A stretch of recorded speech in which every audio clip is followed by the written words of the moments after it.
ಕಾರವಾರ ನಗರದ ಕಾಜು ಭಾಗದ more super market ಸಮೀಪ ಭಾನುವಾರ ರಾತ್ರಿ ನಡೆದ ಕಿಡ್ನಾಪ್ ಪ್ರಹಸನವು ಕೆಲಕಾಲ ಸ್ಥಳೀಯರಲ್ಲಿ ಆತಂಕದ ವಾತಾವರಣ ಮೂಡಿಸಿತು. ಅಪರಿಚಿತರು ಯುಪಿ 78 HD 2112 ಸಂಖ್ಯೆಯ ವಾಹನದಲ್ಲಿ ಬಂದು ಇಬ್ಬರನ್ನು ಬಲವಂತವಾಗಿ ಕರೆದೊಯ್ದಿದ್ದಾರೆ ಎಂಬ ಸುದ್ದಿ ಹರಡುತ್ತಿದ್ದಂತೆ ಸ್ಥಳೀಯರು ದೊಡ್ಡ ಸಂಖ್ಯೆಯಲ್ಲಿ ಜಮಾಯಿಸಿ ಆತಂಕ ವ್ಯಕ್ತಪಡಿಸಿದರು. ಸಾಮಾಜಿಕ ಜಾಲತಾಣಗಳಲ್ಲೂ ಅಂತೆಕಂತೆಗಳು ಹರಿದಾಡಿ ಪರಿಸ್ಥಿತಿ ಗಂಭೀರಗೊಂಡಿತು.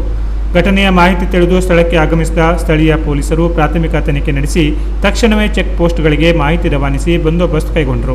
ಈ ನಡುವೆ ಕರೆದೊಯ್ದವರೇ ನಗರ ಪೊಲೀಸ್ ಠಾಣೆಗೆ ಆಗಮಿಸಿರುವ ಮಾಹಿತಿ ಲಭಿಸಿದ ಬಳಿಕ ಪ್ರಕರಣದ ಸತ್ಯಾಂಶ ಬಹಿರಂಗವಾಯಿತು. ಉತ್ತರ ಪ್ರದೇಶದಿಂದ ಬಂದಿದ್ದ ಪೊಲೀಸ್ ತಂಡವು ತಮ್ಮ ರಾಜ್ಯದಲ್ಲಿ ದಾಖಲಾಗಿದ್ದ ಮಿಸ್ಸಿಂಗ್ ಪ್ರಕರಣಕ್ಕೆ ಸಂಬಂಧಿಸಿದಂತೆ ಇಬ್ಬರು ಯುವಕರನ್ನು ವಿಚಾರಣೆಗಾಗಿ ವಶಕ್ಕೆ ಪಡೆದಿರುವುದು ತಿಳಿದು ಬಂದಿತ್ತು.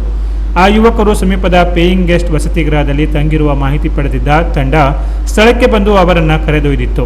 ಬಳಿಕ ಉತ್ತರ ಪ್ರದೇಶ ಪೊಲೀಸರು ಸ್ಥಳೀಯ ಪೊಲೀಸ್ ಠಾಣೆಗೆ ಭೇಟಿ ನೀಡಿ ಪ್ರಕರಣದ ಸಂಪೂರ್ಣ ವಿವರಗಳನ್ನು ಹಂಚಿಕೊಂಡರು. ಈ ಮೂಲಕ ಕಿಡ್ನ್ಯಾಪ್ ಎಂಬ ಗೊಂದಲ ನಿವಾರಣೆಯಾಗಿ ಸ್ಥಳೀಯರು ನಿಟ್ಟುಸಿರು ಬಿಟ್ಟರು. Canara plus news, Karwar.